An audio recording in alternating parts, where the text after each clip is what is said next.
On this episode of Risk Takers, I speak to Marcus Mabusela, actor, producer. You may recognize him from Judas Kiss, SABC One's #1 hit show, or various commercials that he's done. I speak to him about his journey from IT to leading actor in South Africa. I told you basically what my whole inspiration was for this. I basically just wanted to talk to some people that I know who have done things that are considered to be a little bit out of the ordinary. So people who are kind of like what I would call risk takers. You know, you get a lot of people who say they hate their jobs, or they say they have a dream, or they say they want to pursue something, start a business, and then they never really do it. They just kind of talk about it and it never really gets done. But you are somebody who actually did it. So before we talk about like your journey, can you just tell me, how do you describe yourself and what you do? Like, who are you? What do you do in your own words? For people who don't know you. All right. Firstly, thanks for this interview. I'm really honored that you found it's important for my story to be shared. Mm-hmm. So my name is Marcus Mabusela. I am an actor. I'm also a young producer, and I'm very much interested in entrepreneurship. And I'm interested in the power and the will that human beings have in transforming their own lives. Mm-hmm. So my title is an actor. I'm from the theater. I can just start off just to let you know about my life story.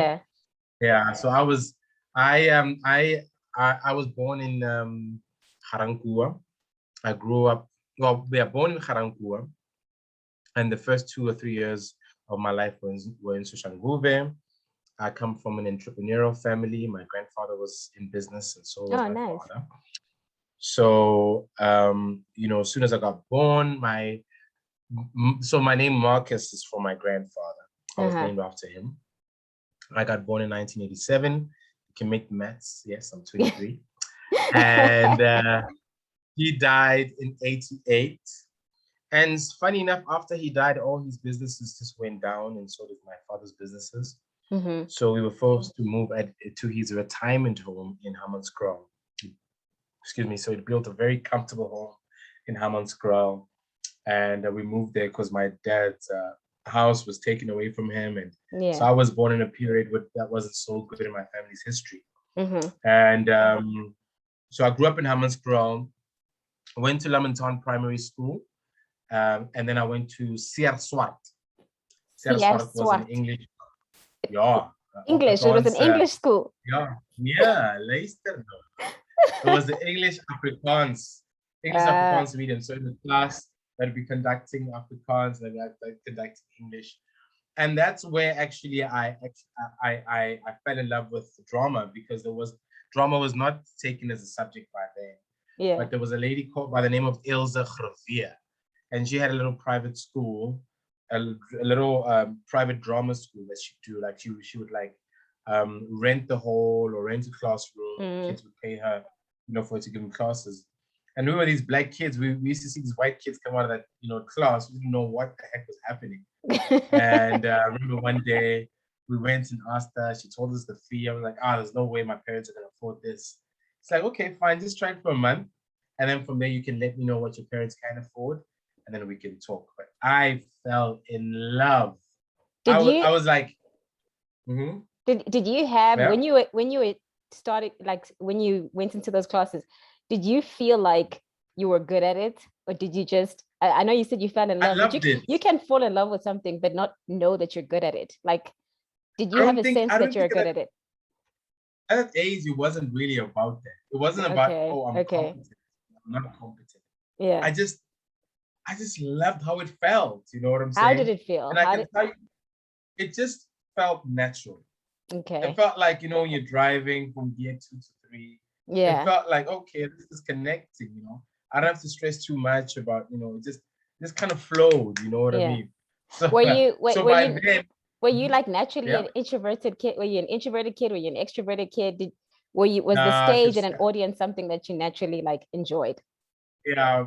I mean, naturally. I think I was really, I was obviously when you grow up, you tend to be more like, yourself. Yeah. Right? But I think I was naturally from a young age an outgoing person, you know. Okay. Not too much in your face, but Yeah. like they knew me in class, you know. I So- would crack jokes. I remember in primary school, I was in Lamenton with JR, who later became the rapper. I would make this circle bigger. Yeah. And we were very close friends in primary school. In fact, we were best buddies, you know. Oh, you knew JR. Yeah, like, you know, really, like we were real, you know, he's a guy to hang out with and break. Like it would be me and him singing songs. Cool. And we were in choir. So what happened was that his mom was like, you know, JR, why don't you go to Pro Arte, you know? And by then we were like in grade 7, trying to figure out where we're gonna go, what we're gonna do. And my sisters and my brother were in a school called Clapham. This is in Pretoria. Yeah. Clapham High School. And I was like, okay, I'm gonna go to Clapham. It was quite respected. And he's like, I'm going to Pro Arte. I'm like, Pro Arte? So you're gonna do the drama and art? Like, I'm going with you, don't worry. I applied and there was only space for one person. And they said, okay, fine, come along with your friend. So I went with JR there. My mother drove us there. And my mother picked us up from school, took us to Pro Arte. We did our audition. I didn't have any drama experience. I didn't know what a monologue was. I didn't know, you know what I'm saying? I just knew I loved, because I was in choir from a young age. Yeah. I loved performing. Yeah. I loved watching, you know, stuff like Martin on TV, Martin. And I loved, you know, singing, Drew Hill. I was that kid, you know. But JR got the space to go to Pro Arte. And, you know, I didn't. I was like rejected, like, you know. And so your parents, your parents were like supportive of you being into the arts and stuff. So they would have happily allowed you to like go to Pro Arte if you'd gotten in. They would have happily allowed me, but they were quite passive, you know, like it's supportive, but more passive, you know. Yeah. It's not like, you know, because that's what I realized, you know, like, oh my gosh, actually he was pushed. Like he was, or let's say he was coerced towards that field, you know. Maybe you're really quite good in this field. Let's pursue this. Let's try this. Let's try. So the kind of background I was from, it wasn't really like that. It's more like, oh, okay, you like singing. That's great, you know. You know, so anyway, after matric, I got a learnership from Siemens to do IT. So I matriculated, I was 17, so I did my learnership 18, 19, and I was eligible to start working. So I worked, so basically worked and, you know, and studied. How did you get so from So I mean, you knew already from a young age that you were into like acting and you did drama. How did you get to IT? Or was it just because that was an opportunity? Yeah, that was like what was happening. I don't think I knew. I just think you know, when you're a kid, you just experience it. You know what I'm saying? And you're unable, if you don't have the guidance to say you're brilliant at this, you will never know. You know, you'll never know that you actually are brilliant. So are you saying that it never occurred to you to even like study acting seriously in tertiary? If it ever did, I'd like brush it off. I was like, well, you know, nah. You know, if it ever did, there were times, but I was like, no. And I had people say there's no money, so I was like, nah. Yeah. I was more like I want to be my older brother. Safe, sensible. Safe route. My older brother was in IT. Okay. I was in I decided I'm gonna go in IT. I love producing music. I thought I'd be a part-time music producer and then make it big. I just had all these plans, you know, and you understand that now. I understand when I'm older that it's God's plan. Yeah. But essentially, so 19, I started working for the bank. I mean, you know what they do. These IT companies are contract to bigger companies. Yeah. So I started working in corporate banking. And I was doing what's the system support. Yeah. Also working with like, you know, fixing PC problems, servers, you know, network, bloody cables, all that fun stuff. But I was very, very depressed in the job. I can imagine. How many years were you doing that for? I did that from 19 to 24. So I did that for about 5 years. Yeah. But then what happened is that I told you, so when I was in high school, I was in a band, duo, and we'd call ourselves Second Legacy. You know, it was a little Christian band that we were doing. And I was the lead, and my buddy was a guitar player. So I met this guy while working in IT, I was at Menden Shopping Mall, and I meet this. Hey, Chulani, how you doing? Good to see you. I haven't seen you in a while. How's life? And life is great. He's got a car. You can afford a car. What do you do? He's like, I'm in business. What business are you in? You know what? Let's go to my place and talk. I go to the guy's place. He's got a nice apartment, in Pretoria East. Damn, bro, what do you do? Yeah, man, I'm in cars. Okay, you're in cars. How do you do it? So he showed me around. This is what he does in cars, He had his own little business model running. And I thought, damn, this is what I want to do. I want to quit IT because I hate it. I took a little business loan, went into buying and selling cars and all that jazz. And it was all right for a few months, but I wasn't happy, and it wasn't, it's something that I could do to make money and live off of. But number one, the kind of friends that I had around me wasn't conducive. I had no sense of self-preservation. So after you make some money off a deal, you go out, go to a news cafe, and that night would become a morning, and that morning would become, So there wasn't like, I was literally just working for my rent, Yeah. I remember my dad actually sat me down and said, hey, dude, you're getting old, and you have to sit down and find what is the one thing that you love doing. Yeah. And you need to do it. So it was my dad at a later stage, The same person when I was younger, I felt wasn't very supportive. Yeah. Who told me, look, you have to find your true north. And that I is searched. So profound. That is so profound. That's a very different mentality for Black parents, I have to say. Because I remember asking my mom when I was young, we were at a restaurant, we were having dinner, and I was asking her, if you could do anything in your life, like what would you want to do? What's your dream? And she kept saying, no, you have to do what makes money. You have to do what makes sense. And I kept on saying, no, but money is not a factor.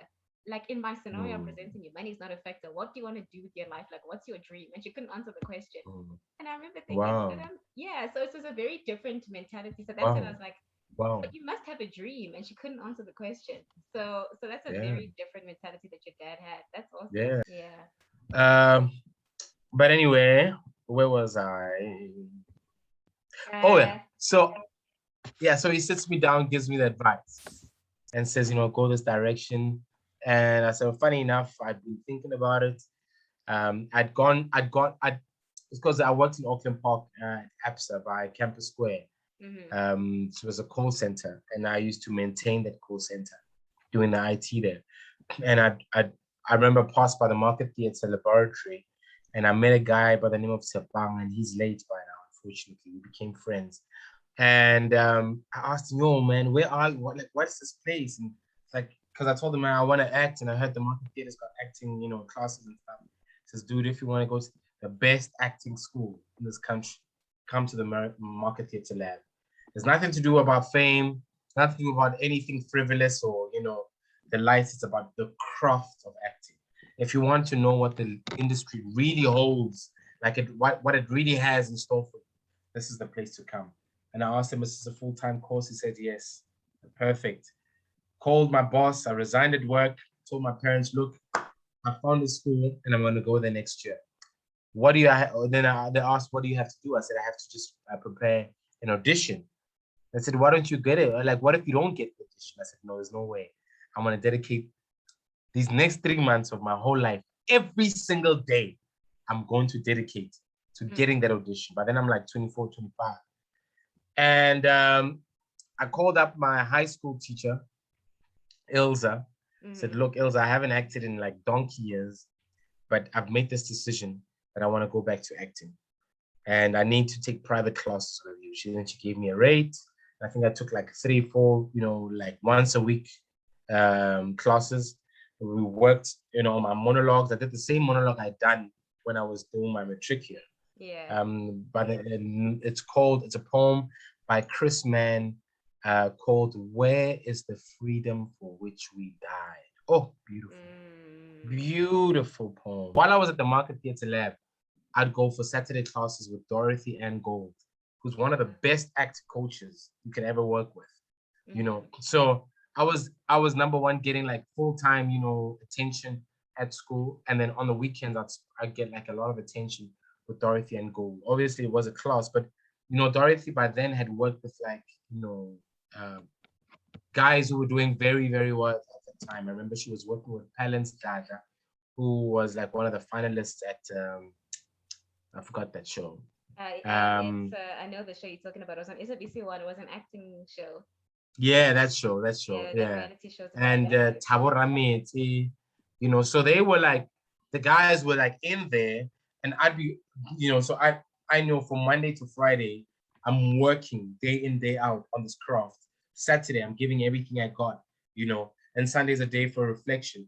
And I had an agent. So most of my classmates had more acting experience because they'd acted in high school. You know what I'm saying? But my work ethic was like, I was burning to learn everything. I wanted to know, what does it mean to be a producer, because I wanted to create my own productions. I wanted to, you know, so I was so hungry back then.